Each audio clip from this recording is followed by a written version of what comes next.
예, 안녕하세요. 예, 지장경 강의 시간입니다. 엊그저껜가 우연히 인터넷 뉴스 뜬 걸 보고 또 쏘스라치게 놀랐어요.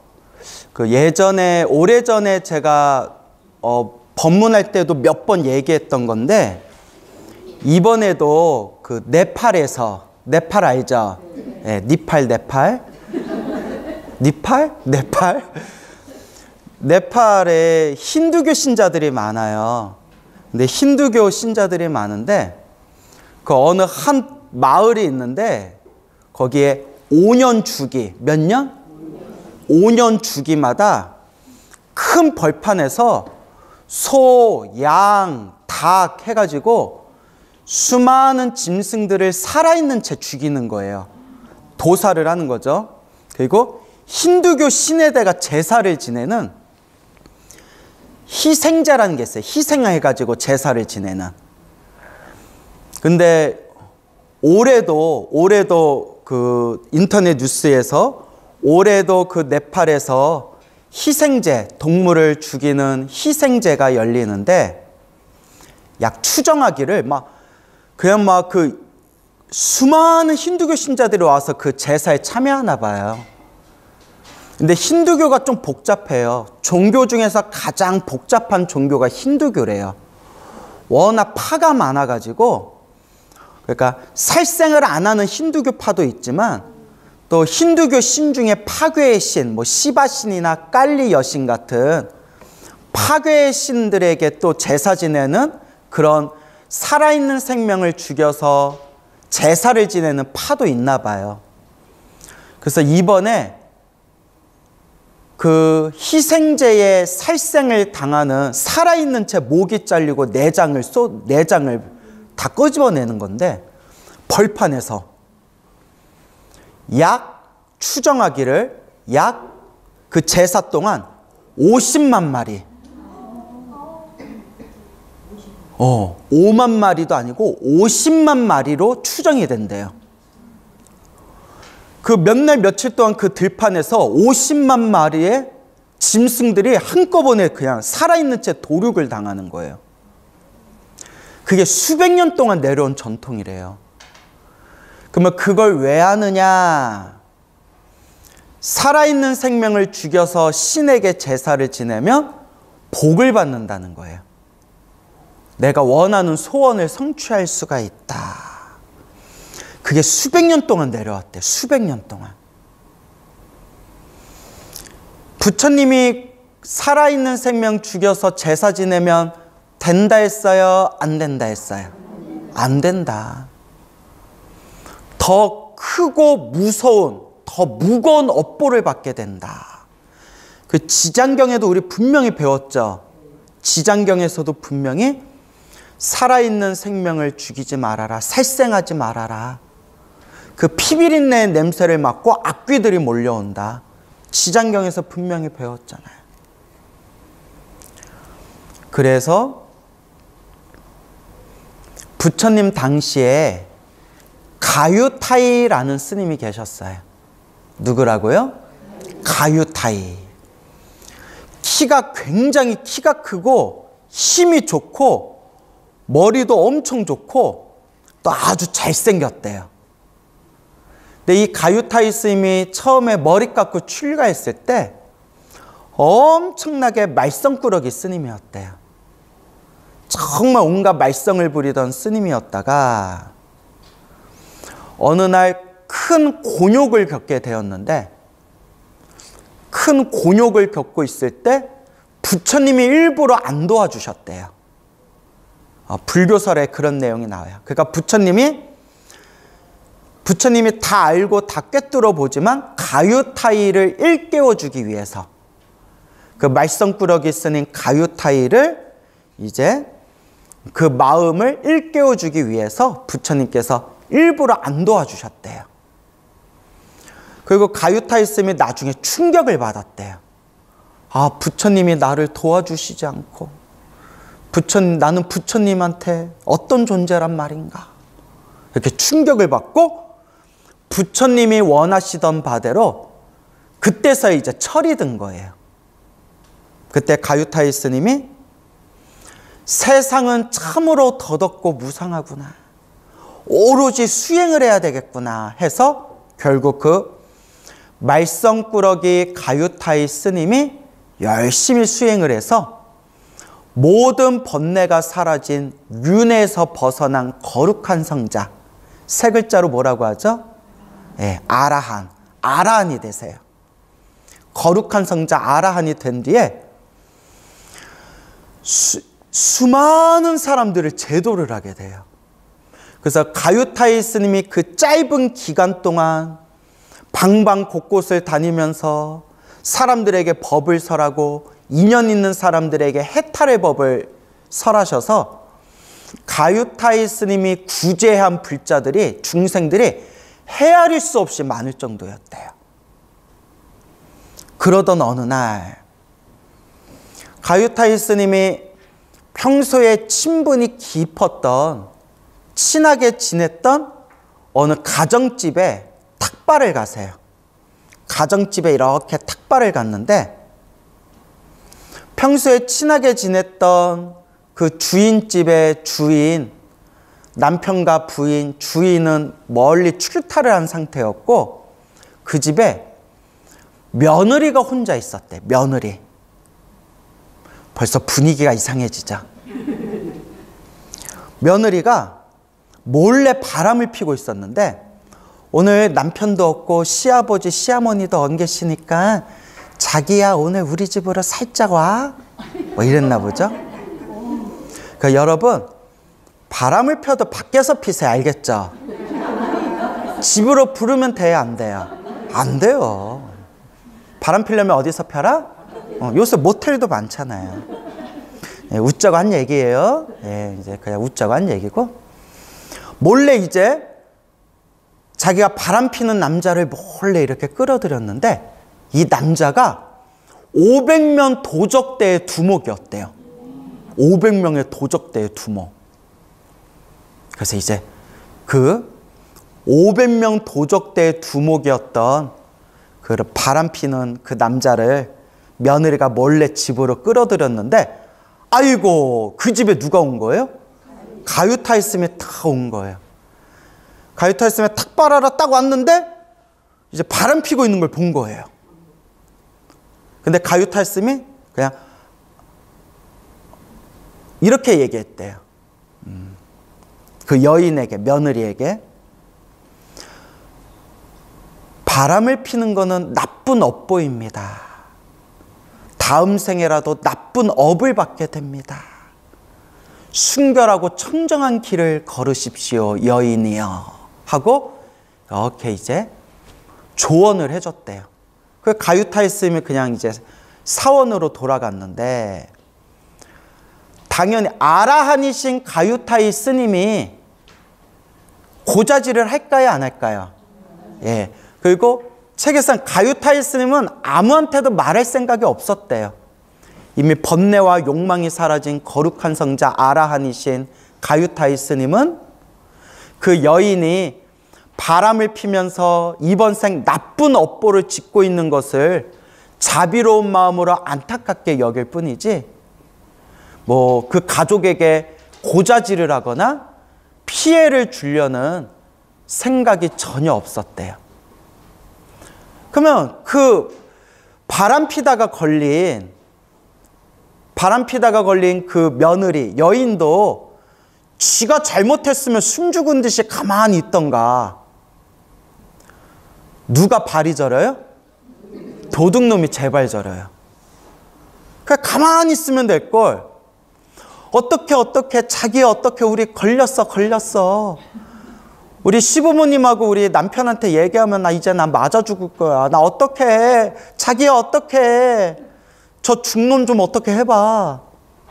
이렇게 이제 그 500명의 도적대 두목이었던 자기 바람 피는 남자에게 막 이제 하소연을 한 거예요. 그래서 그 바람 피던 그 두목이 몰래 500명의 도적대들과 몰래 길목을 지키고 있다가 산길에서 탁발을 하기 위해서 걷고 있는 가유타이 스님을 덮쳐가지고 스님을 죽여요. 아라한이신 가유타이 스님을 죽여요. 물론 가유타이 스님은 힘이 엄청나게 장사였대요. 장군 출신이라는 얘기가 있어요. 충분히 혼자서 싸워가지고 거기서 탈출할 수도 있었을 것이고, 신통력이 있는 아라한이라서 신통력으로 그곳에서 벗어날 수도 있었을 거예요.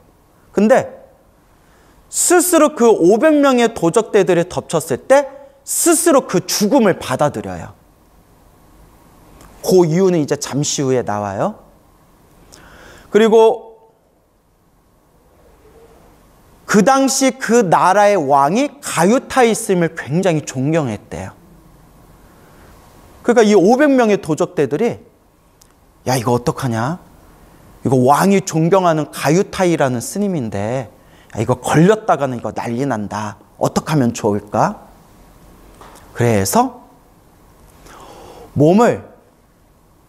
칼로 몸을 잘게 조각을 내서 토막을 냈대요. 책에 나와요. 잘게 조각 토막을 난 뒤에 토막낸 가유타이 스님의 몸뚱아리를 똥 우덩이에다 버려버렸대요. 사람들이 못 찾게. 이렇게 이제 뭐 비료 같은 거 만들려고 옛날에 똥무더기 있잖아요. 거기다가 던져버렸대요. 그렇게 이제 모든 일이 완전 번제인 것처럼 모든 일이 다 덮인 듯 했지만 누구는 다 알고 계세요? 부처님은 다 알고 계시잖아요.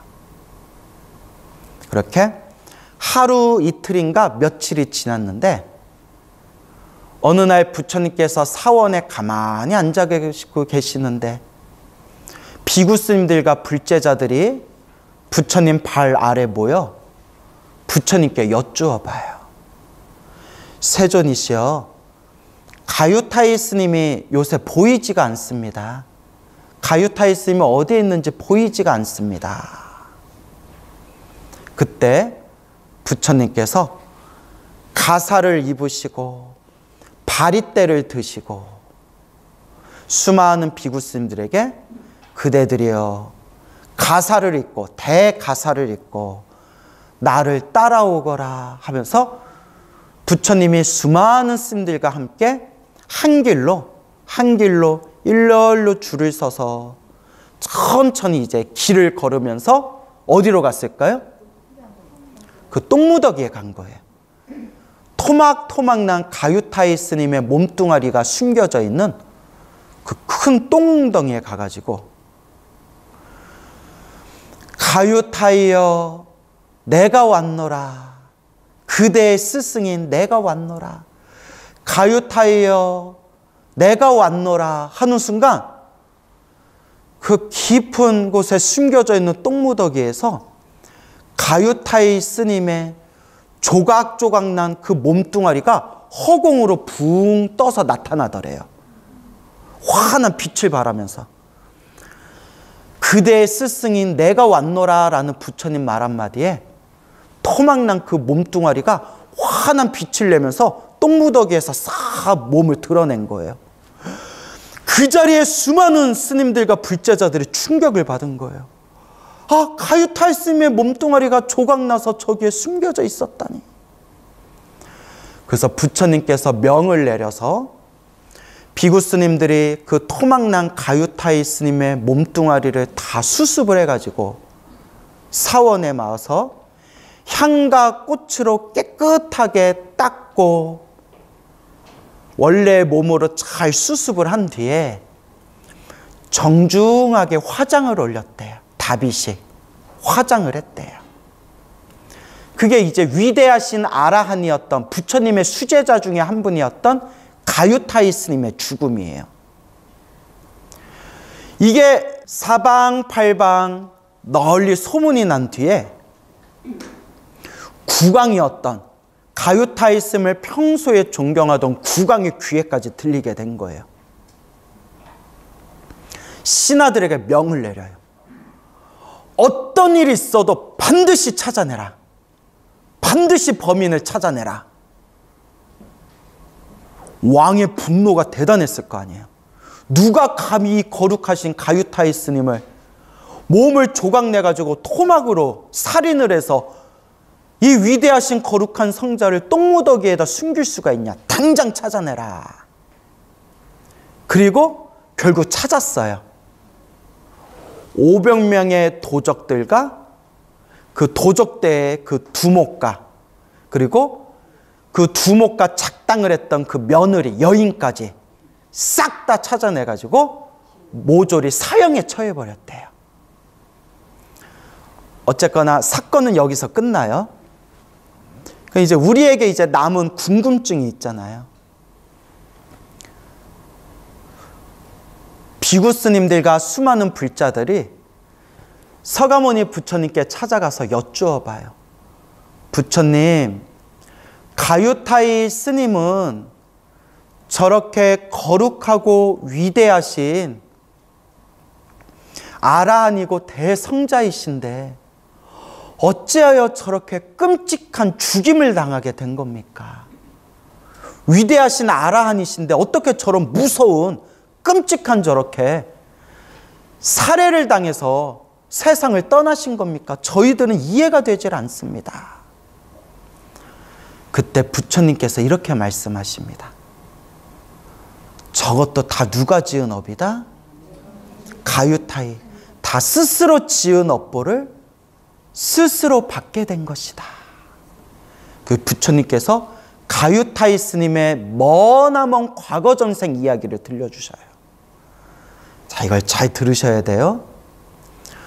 수없는 머나먼 과거 전생에 한 나라가 있었고 그 나라의 왕이 있었고 그 나라의 왕의 스승 역할을 하던 제사장이 있었다. 그래서 옛날 고대 국가에는 신정일치 사상이라고 해가지고 그저 이렇게 뭐 신에게 제사 지내는 제사장들이 굉장히 강한 권력을 쥐고 있었잖아요. 또 제사장은 아니지만 우리나라 고려시대 같은 나라에도 종교인, 스님들이 나라의 스승이라고 해서 국사라고 불리거나 왕의 스승이라고 해서 왕사라고 불렸던 큰 스님들이 고려시대에도 있었잖아요. 그렇죠. 수없는 머나먼 과거 전생에 왕의 스승이었던 제사장이 있었는데 이 제사장이, 제사를 담당하던 이 제사장이 자신의 권력을 더 주기 위해서 그리고 자신의 이익을 위해서 욕심에 눈이 멀어 왕에게 다음과 같이 이야기했다. 왕이시여, 이 나라가 더 잘 되고 왕께서 더 승승장구하시려면 하늘에 제사를 지내야 됩니다. 신에게 제사를 지내야 됩니다.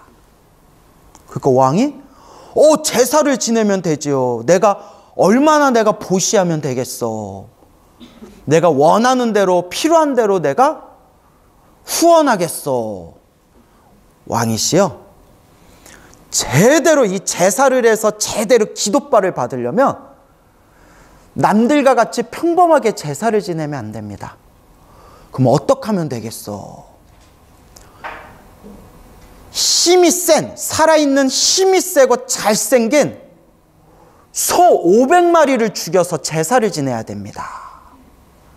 슬슬 눈치를 채셨죠? 몇 마리? 500마리의 소를 500마리의 소를 벌판에다가 제단을 차려놓고 하늘의 신의 이름을 부르면서 잘생기고 힘이 센 젊은 황소 500마리를 죽여서 제사를 지내야 됩니다. 그대가 원하는 대로 하시오. 그래서 그 들판에 500마리의 소들을 다 모아놓고 살아있는 채 칼로 목을 자르고 살아있는 채 몸을 난도질을 해서 토막을 내가지고 500마리의 소들을 죽여서 하늘에 제사를 지냈는데 그 500마리의 소들이 비명을 지르면서 소들이지만 소들도 생각이 있을 거 아니에요. 그 소들이 이렇게 마음속으로 이렇게 부르짖었대요. 우리가 무슨 죄가 있기에 우리를 이렇게 잔인하게 죽이는가? 우리를 이렇게 왜 잔인하게 죽이는가? 보라, 언젠가라도 우리가 다음 생, 다다음 생에라도 언젠가라도 우리가 사람의 몸으로 태어나게 되면 반드시 복수하리라. 반드시 복수하리라 하면서 500마리의 소들이 비명을 지르면서 죽어나갔대요. 그러면서 부처님이 이와 같이 말씀하시는 거예요. 그 가유타이가 바로 수없는 그 과거 전생에 500마리의 소들을 죽인 제사장이었다.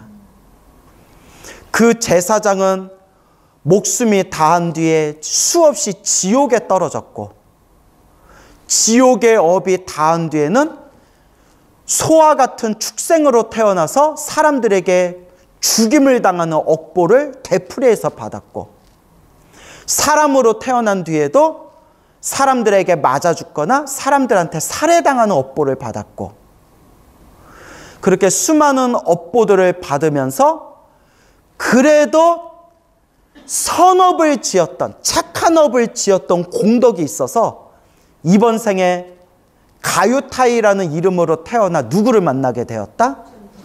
부처님을 만나게 되었고, 머리 깎고 출가해서 거룩한 성자 아라한까지 되었지만, 결국 이번 생 그 제사장이었을 때, 수없는 과거 전생의 제사장이었을 때 자기가 죽였던 그 500마리의 원한을 가진 500마리의 소들을 이번 생에 만나게 되었으니 우리가 반드시 복수하리라, 반드시 우리가 언젠가라도 너한테 복수하리라 하면서 죽었던 그 500마리의 소들이 바로 이번 생에 누구다?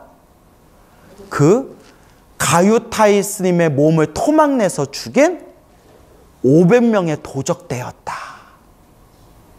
이 모든 게 자기가 지은 지독한 업의 인연이구나 하면서 마지막에 부처님이 이렇게 얘기하세요. 하지만 가유타이는 이번 생에 번뇌가 사라지고 윤회에서 벗어난 거룩한 성자가 되었기 때문에 이 윤회에서 벗어나서 영원한 행복, 열반의 세계로 들어갔고, 다시는 이와 같은 고통을 겪는다, 겪지 않는다. 이 모든 괴로움은 여기서 모두 다 끝나게 되었느니라.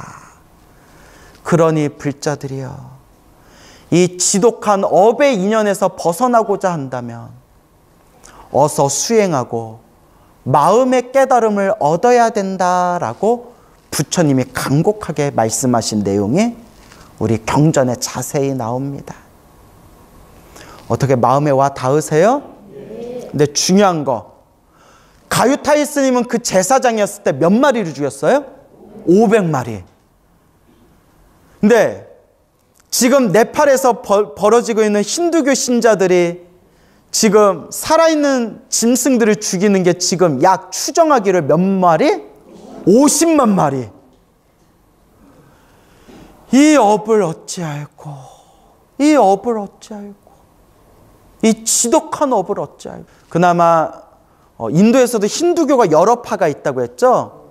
그래서 좀 나이가 젊은 신세대 힌두교 신자들, 나이가 젊은 신세대 힌두교 신자들과 또 힌두교 다른 파에 좀 생명을 소중하게 여기는 힌두교 다른 파에서는 하지 말아라, 이런 거는 진정한 우리 힌두교의 진정한 교리가 아니다, 하지 말아라, 이렇게 지금 이야기를 하고 있는데, 이 업보가 왜 무서운지 아세요?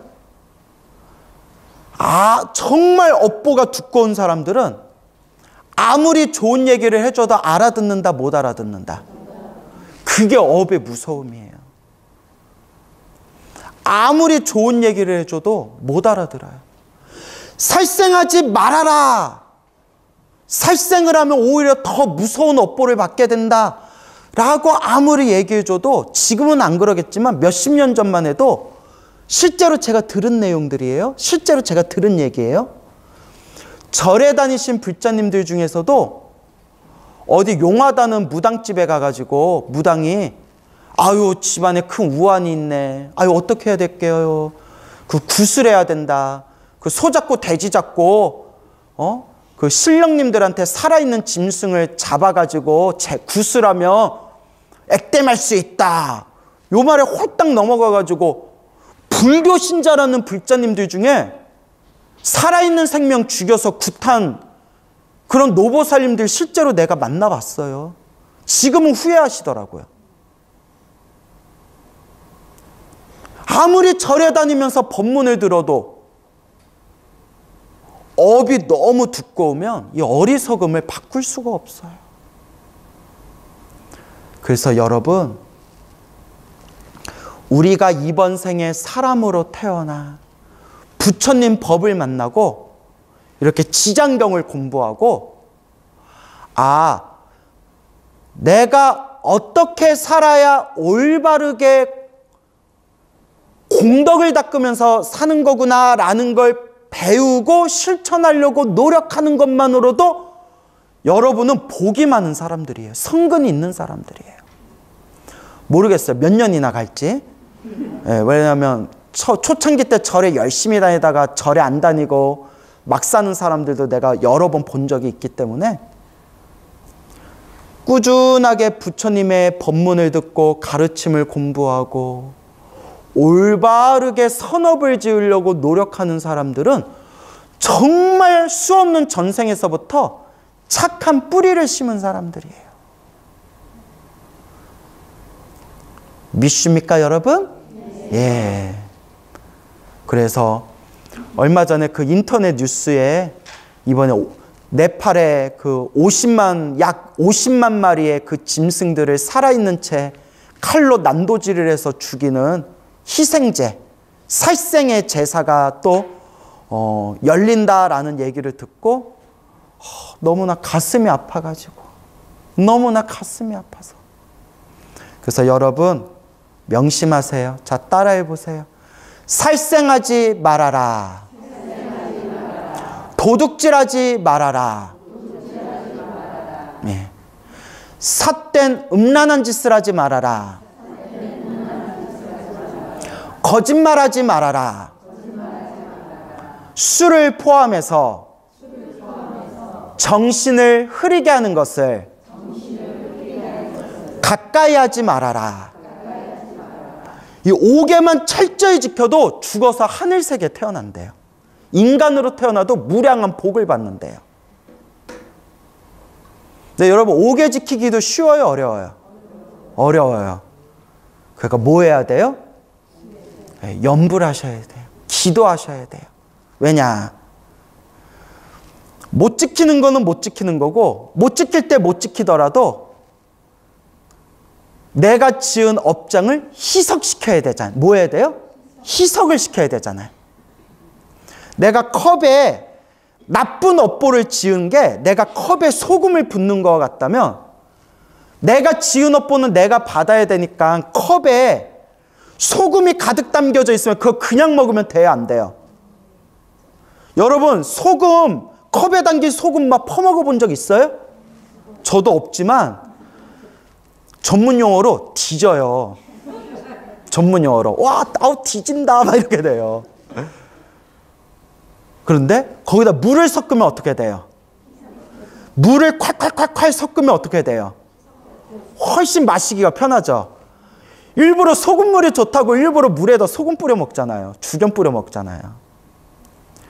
내가 지은 업보는 업보대로 염불하고 기도하고 공덕을 닦으면 소금이 담긴 컵에다 무엇을 붓는 것 같다?